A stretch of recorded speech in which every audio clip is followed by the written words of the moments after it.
I was always a cheerleader. And I remember the echoing in the basketball court of cheerleaders, of us stomping, chanting.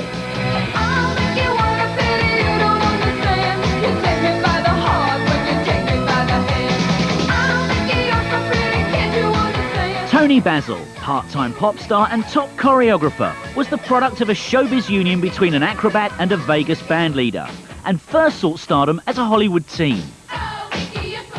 When I came to Los Angeles, I was singing, dancing, acting. I was in 5 Easy Pieces. Easy Rider are the most notable. My name is Mary.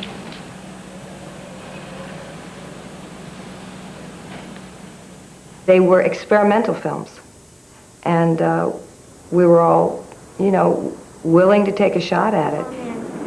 Glory be to the Father, and to the Son, and to the Holy Ghost, as it was in the beginning. Toni could act, dance, sing, and take her clothes off. All she needed now was a break, someone to believe in her. I met Toni in a kind of rock and roll Chinese restaurant on Sunset Boulevard. The attraction was instant. She was clearly a star waiting to be discovered. Next, a plan. I chose to target the whole thing at a very young audience because I believe they wouldn't have any preconceptions and they would be open. That led us to material like Mickey, and that naturally led me to Nicky Chinn because that's what he did. I don't know what I'm gonna do. Some girls will, some girls won't. Nicky Chinn and his songwriting partner Mike Chapman had penned over 60 hits for bands like Sweet, Mud, and of course, the brilliant Racy.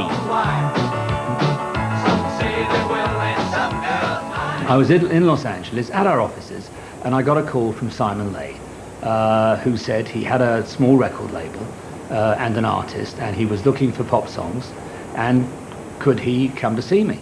He was playing me lots of different things, and I would say yes, maybe, no. Then he played me this track by, I think it was a band called Racy, a song called Kitty. Oh, Kitty, what a pity you don't understand. You take me by the heart when you take me by the hand. He took it away, and obviously an easy transposition was to make it into Mickey. I said I would do it if I could put the cheerleader chant on it. And of course, I changed it to Mickey because it was the closest thing to rhyme for the rest of the tune. And actually, the record company asked me not to put the chant on because they were very concerned it would ruin the tune. And the next thing I knew, they were releasing it, but the release actually was in England. So I didn't know much about it for a while. And then the next thing I knew was #2 in England, and yeah, I'll take that. Thank you very much. Kick off this week with Toni Basil, who moves up to #2 with Mickey.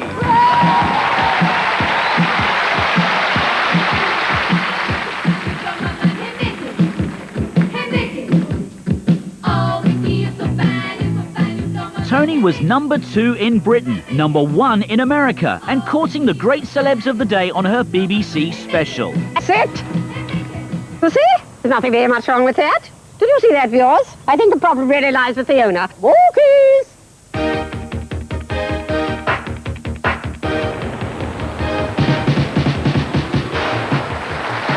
Ladies and gentlemen, Toni Basil.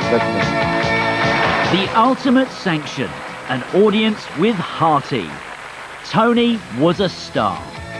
But although Mickey was a global smash, Toni didn't write it, didn't produce it, and didn't own a record company. So she didn't get rich on it. I don't think my story is an unusual story for a lot of, you know, record music performers. But I think that since 1982, worldwide, I have probably seen less than 3,000 American dollars in royalties.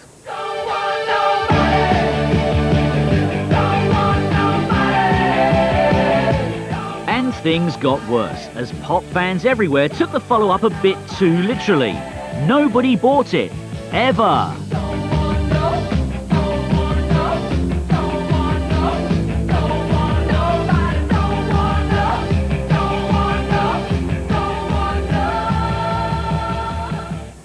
never think, I never think anyway, when an artist has had a hit, that is their one, that's going to be their one and only hit. And there's no question, had Toni Basil got a hold of the right song next time around, she would have had another hit. However, the seminal video has made a lasting impression. Mickey is in the Museum of Modern Art, which is pretty amazing, as you know, one of the early videos. And also, in the Museum of Modern Art's calendar that they put out every year, there was one year that, wow, that picture of me, like taken off of a video screen, was sandwiched somewhere between a picture on the next page of Picasso's, and, you know, and put underneath it, Toni Basil, American artist.